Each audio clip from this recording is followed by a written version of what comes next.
Assalamualaikum. Nowadays, Malaysia is well known in the eyes of people around the world. One of the reasons is because of the enhancement of civil engineering. For example, Kuala Lumpur Twin Tower, Penang Second Bridge, MRT project, and many mega structures that bring the name of Malaysia around the world. But do you know, before any of these mega structures are constructed, the most important is the base or the foundation of the structure. After the soil investigation, the designation of the foundation will be designed by an engineer. Foundation can be classified into two categories, which are shallow foundation and deep foundation. Shallow foundation is a foundation that is less than 3 meter depth, and deep foundation are more than 3 meter. Example of shallow foundation are pad footing and rough footing. For the deep foundation, we have a pile. There are many types of piles. Example are RC pile, span pile, and bore pile. Today, our group will discuss about bore pile. It is a reinforcement concrete pile that cast on site. My friend will explain more detail about this pile. Okay, I will explain about the properties of bore pile.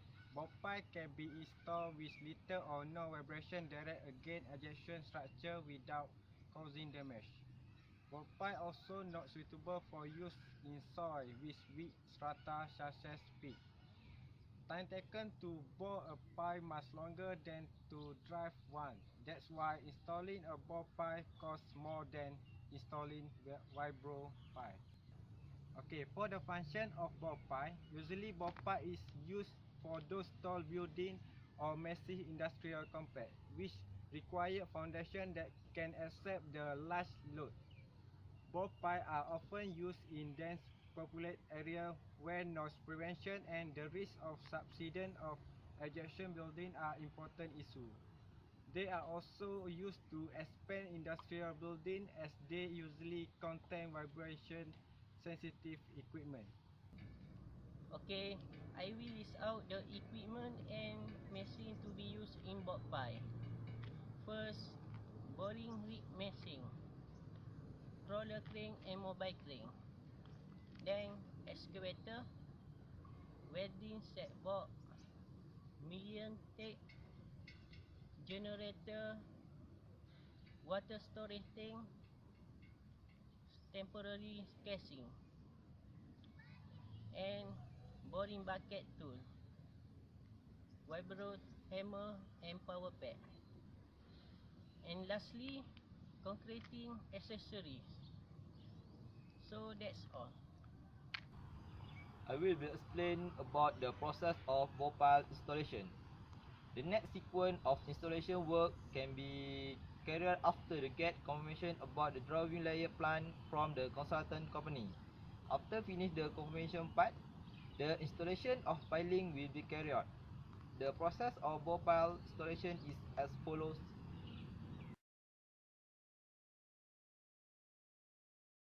Lens wire will setting out of the pile position, and then the vibro hammer will drive a temporary steel casing into ground by using the crawler crane. The boring rig machine will drilling in depth of borehole between 7 to 8 meter by using a soil auger tool when the pre-bore process are started. The synthetic polymer are used to provide and control the hydrostatic pressure more than the water to prevent the formation of fluid entering into boreholes. Continue boring will be proceed with a boring bucket until rock strata is encountered, depend on the design and actual soil condition. After reach the rock strata, the roller bit and the cross cutter bucket will be used in a drilling process. Open a provel, reinforcement cage will be lowered into the borehole by means of a crawler crane. When depth of borehole is more than 25 meter, The end of a steel case is connected with another end of steel case by welding. After installation of reinforcement cage, the concrete will be poured into the hole by trimming pipe until full.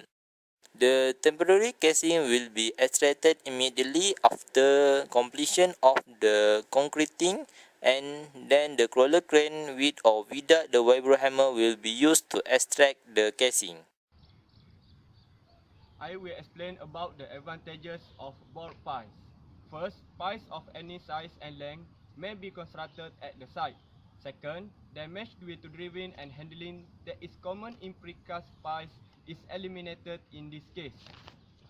Third, these pies are ideally suited in places where vibrations of any type are required to be avoided to preserve the safety of the adjoining structure. Fourth, they are suitable in soil of poor drainage qualities since cast in situ pies do not significantly disturb the surrounding soils.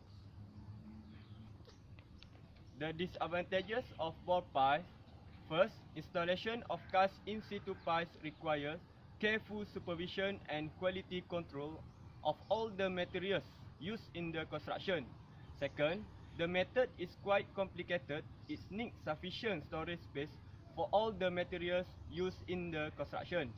Third, the advantages of increased bearing capacity due to compaction in granular soil that could be obtained by a driven pie is not produced by a cast in situ pies. Fourth, construction of pies in holes where there is heavy current of groundwater flow or artesian pressure is very difficult.